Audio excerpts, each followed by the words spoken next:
Aquí estamos de novo unha semana máis para compartir todos xuntos o xornal escolar.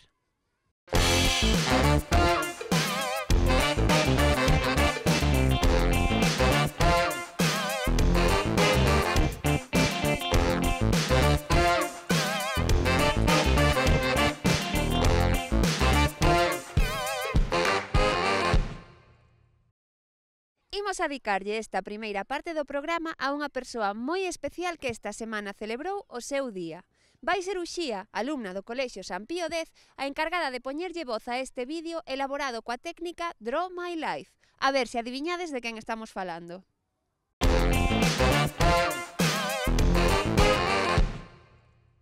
O 17 de maio celebramos en Galicia o Día das Letras Galegas, unha data na que cada ano se lle rende homenaxe a un escritor ou escritora polas súas achegas á literatura galega.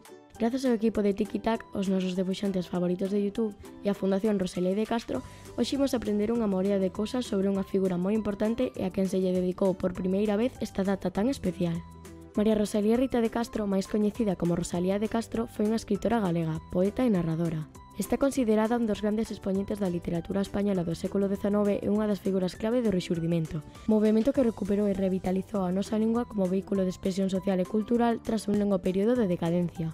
Naceu o 24 de febreiro de 1837 no Camiño Vello do antigo concello de Conxo, hoxe Santiago de Compostela, da relación entre María Teresa de Castro e Abadía, muller da fidalguía padronesa con Casa Grande na Retén, e José Martínez Viojo, sacerdote na parroquia de Iria e procedente de Ortoño. Foi rexistrada como filla de pais descoñecidos e bautizada na capela do actual Hostal dos Reis Católicos, daquele hospital orfanato, pola madriña criada da nai, María Francesca Martínez. Pasou os seus primeiros anos de vida en Padrón, con súa nai, un referente esencial na educación e na formación de Rosalía. Alí, en Padrón, botou longas horas contemplando a natureza, observando o duro traballo no campo e escoitando a veciñanza contar historias do mar. Estes trazos da sociedade galega deixarían unha fonda pegada nela e pasaron a formar parte da súa identidade. Ao redor de 1850 trasladouse a Santiago de Compostela con súa nai. Alí participou das actividades do Liceo de la Juventud, música, debuxo, literatura ou teatro, e tivo o seu primeiro contacto con algúns dos mozos intelectuais da súa xeración, como Eduardo Pondal e Aurelio Aguirre. Axiña se preocupou das penurias dos pescadores e da xente do campo, dos emigrantes e das solitarias mulleres da súa Galicia natal.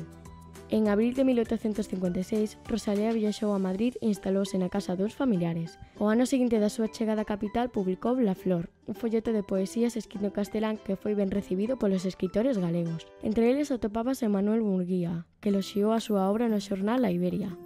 Por aquel tempo, el tamén vivía en Madrid e acabaron coñecéndose grazas a un amigo común. Axiña iniciaron unha relación sentimental que acabaría en matrimonio un ano despois. Ambos decidiron regresar a Galicia e ao pouco tempo Rosalía deu a luz a primeira dos seus 7 fillos, Alexandra. O matrimonio mudou de residencia en numerosas ocasións polos seus problemas económicos, debido á inestabilidade laboral do seu marido e á frágil saúde dela. Aos 22 anos publicou a súa primeira novela, La hija del mar, na que reivindica a fortaleza da muller e o seu papel como heroína. En 1863 sofre a perda da súa nai, suceso que a marca profundamente. A ela dedicaríalle máis tarde A mi madre, unha obra que expresa o seu desconsolo e na que honra a súa memoria. Animada polo seu marido, o 17 de maio de 1863 publica o poemario Cantares Gallegos, nunha época na que as mulleres case non contaban con apoio social ou intelectual. Trátase dunha obra escrita integramente en galego, moi influenciada polas cánticas populares de Galicia e na que puxo en valor a súa lingua, a súa paisaxe e a súa cultura. Está considerada unha das pedras angulares da literatura galega e por iso posteriormente se tomaría como referencia a súa data de publicación para conmemorar o Día das Letras Galegas. Despois de varias peripecias, en setembro de 1868, Murguía conseguiu un traballo na localidade valisoletana de Simancas durante 2 anos. Nesas datas, Rosalía de Castro acompaña o seu marido e coñece o escritor Gustavo Adolfo Bécquer, con quen trabou a amizade. Hoxe en día, ambos están considerados dos máis grandes poetas do XIX. En 1871 regresou a Galicia e tras residir en varios lugares, como a Coruña e Santiago, finalmente instalouse en Lestrobe e Padrón, onde pasaría os seus últimos anos. Non tardou moito en sufrir 2 novas desgrazas, a morte do seu fillo Adriano como consecuencia dunha caída e o falecemento da súa última filla no momento de nacer. A súa saúde, xa delicada de seu, deteriorouse aínda máis. En 1880 publicou outro dos seus poemarios galegos, Follas Novas, onde volve denunciar a injustiza, a miseria e a soidade daquel tempo, pero principalmente a soportada polas mulleres, verdadeiras protagonistas da súa obra.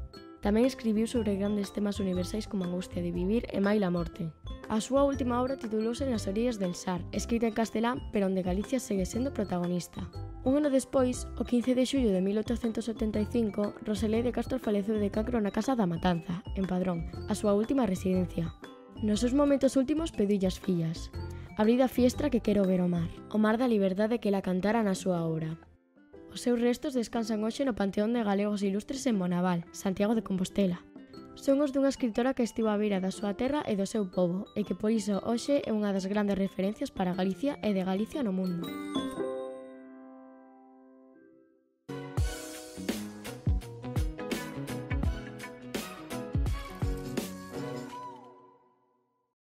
En Salesianos tamén celebraron o Día de Rosalía de Castro facendo este vídeo tan chulo sobre a autora.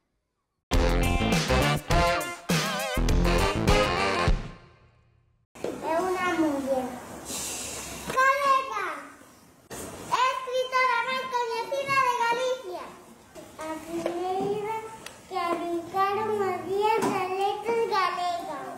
Gustaballe moito ver a naturaleza. Si, escoitar as historias que hacían os veciños e veciñas.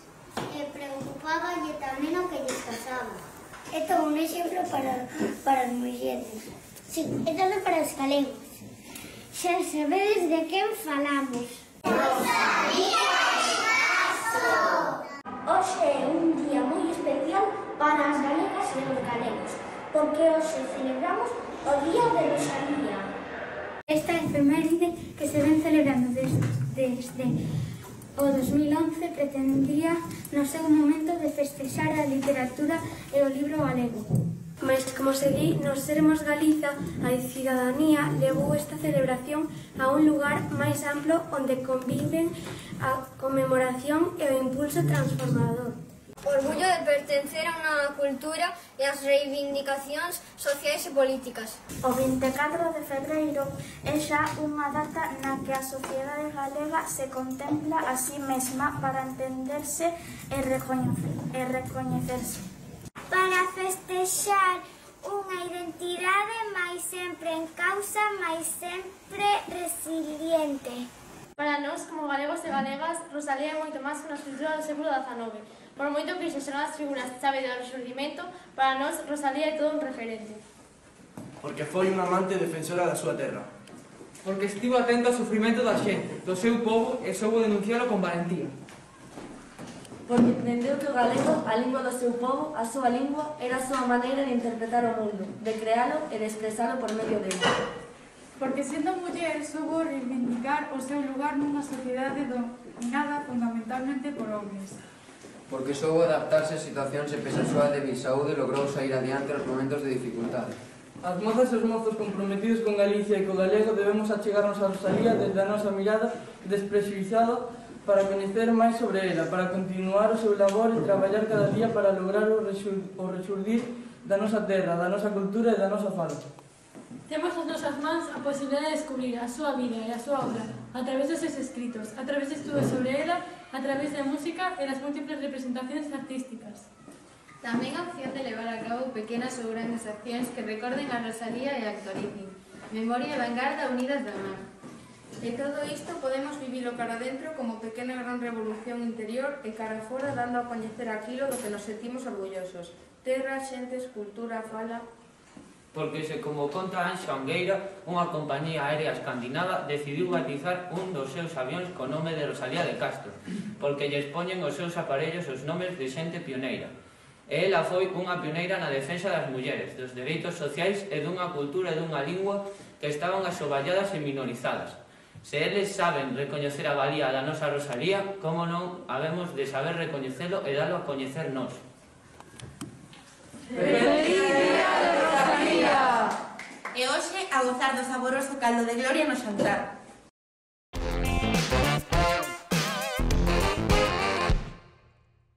Imos facer unha pausiña e agora mesmo voltamos co xornal escolar.